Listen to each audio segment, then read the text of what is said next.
Dear parents, teachers, and protectors of our children, I am Lylan from the AtapumaWorld. Today, we will explore the power of behaviour modelling as a powerful tool for encouraging healthy eating habits in children. But before we begin, make sure you have the story Pato the Duck nearby, whether in video story format, printed, or digital. You will need your magical passport for this journey.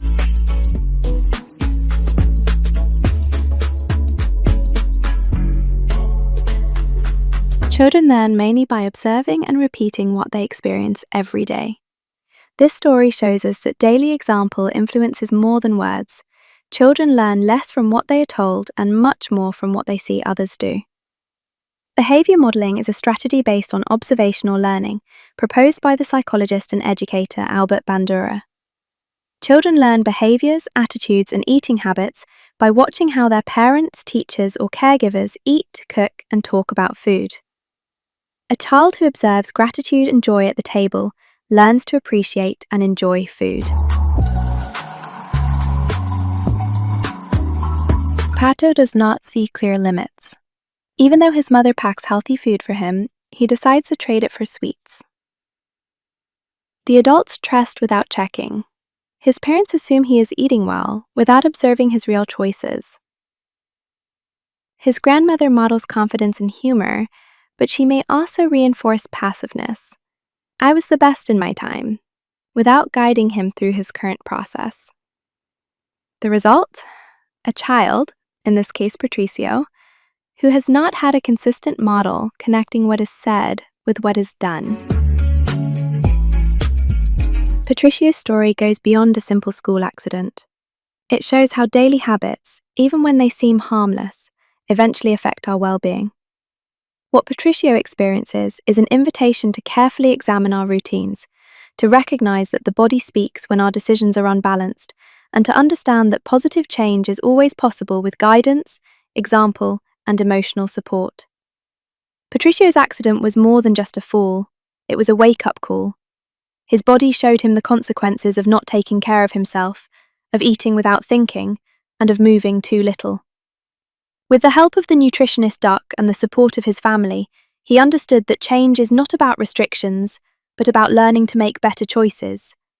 Little by little, he discovered that feeling well depends not only on what we eat, but also on the attitude with which we live. What do you think Patricio felt when he realized that his body was asking him for help? Sometimes we do not listen to what our body is trying to tell us, that it needs rest, healthy food, or movement. Patricio did not understand those signals, and that is why he ended up hurt. Talking about how he felt helps children recognize that taking care of themselves is also a way of listening to and loving themselves. The body is always speaking to us, but we must learn how to pay attention. Healthy habits are not taught only with words, but with gestures, routines, and examples that children observe every day. Parents and caregivers play a fundamental role in this process. What they model at the table, during recess, or in everyday conversations leaves deep marks. The following lessons invite us to guide children with consistency, patience, and affection throughout their journey toward healthy eating habits. Eat together. Family meals are opportunities to model balanced choices. Avoid judgment or guilt. Teach through empathy and explanation, not punishment. Show consistency. If adults happily eat fruits and vegetables, children will imitate them. Recognize small achievements. Celebrate when a child tries something new or makes a healthy choice. Make food emotionally safe. Connect food with well-being, not with rewards or punishment. Modeling healthy eating habits is not about following strict rules, but about acting with affection and consistency. When an adult enjoys food, shares meals peacefully, and cares for their well-being, they are showing children, in a simple and natural way, how to enjoy life and care for their bodies. Reflecting on the way we eat and share food can help us build healthier relationships with food and with the people around us. I leave you with a question to reflect on as a family. How can we strengthen positive examples at home so that eating becomes an act of love and care rather than an obligation?